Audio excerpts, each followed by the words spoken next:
Bonjour à tous, alors je vais vous présenter la nouvelle télé Sony de la gamme 2010. C'est une 32 pouces, la référence donc c'est KDL 32EX500.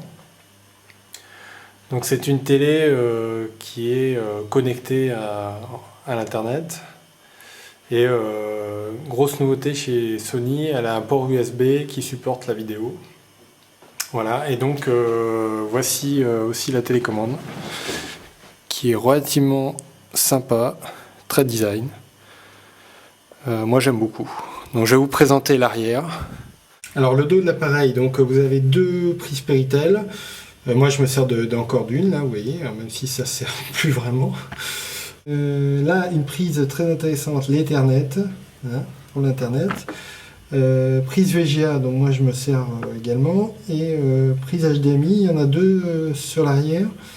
Et alors aussi une prise optique pour le son, très intéressant pour brancher un ampli. À côté de l'appareil, vous avez donc un USB ici, deux HDMI, donc ça fait 4 HDMI au total, et des entrées cinch classiques. Alors côté finition, vous avez du laqué tout autour, c'est la grande mode. Et là par contre c'est assez classe, vous avez une espèce de barre en... Genre, je ne sais pas si c'est du plastique ou si c'est de l'alu, mais ça fait vraiment, elle est vraiment très bien finie. Alors par contre, le pied, il est aussi en laqué, et alors c'est un vrai attrape-poussière. Il y a tout le temps de la poussière, ça c'est clair. Voilà, donc la PS3 est allumée, donc vraiment la qualité d'image est vraiment exceptionnelle. Là, moi, j'ai rien à dire, c'est vraiment du grand art, quoi.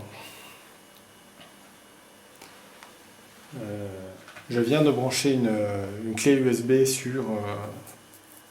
sur la télé et non sur la PS3. Donc là, je vais dans le menu Home, qui est en fait un menu qui ressemble vraiment, qui est très proche de ce qu'on vient de voir sur la PS. Voici le menu de la PS. Bon, le menu de la PS est quand même d'une qualité quand même largement supérieure à ce qu'on peut trouver sur la télé.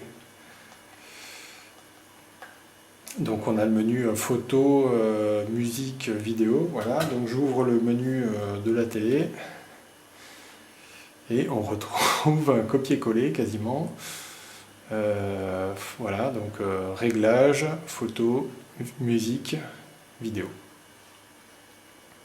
Donc là sur la vidéo, il m'a mis l'accès sur internet déjà, et je vais vous montrer en premier l'USB. Donc là je suis branché, donc l'Ethernet est branché, hein. Alors moi je l'ai branché via un CPL parce que je n'ai pas d'internet à côté de mon téléviseur, donc j'ai branché un CPL et j'ai branché l'Ethernet sur le CPL. Donc ça marche parfaitement bien. En option on peut acheter une clé Wi-Fi. Mais la clé Wi-Fi, moi personnellement, je la déconseille parce qu'elle coûte quasiment le même prix qu'un CPL et elle va vous occuper la prise USB. Donc après, vous n'aurez plus accès à la prise USB où il va falloir débrancher à chaque fois. Franchement, c'est plutôt déconseillé, quoi. Vous me branchez un CPL avec un Ethernet, hein, si vous n'avez pas de prise à côté, quoi.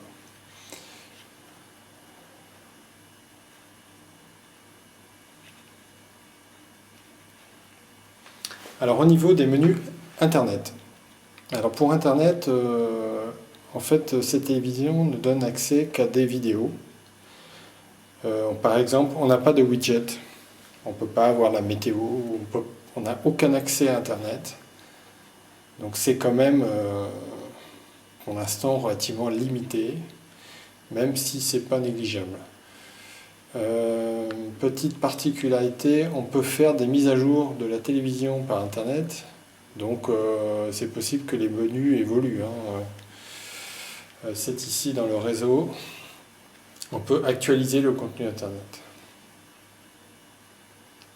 Donc je reviens en arrière, je vous mets donc la vidéo. Alors la vidéo, alors je vais vous montrer YouTube qui est le service internet le plus intéressant de tous ces programmes connectés sur internet.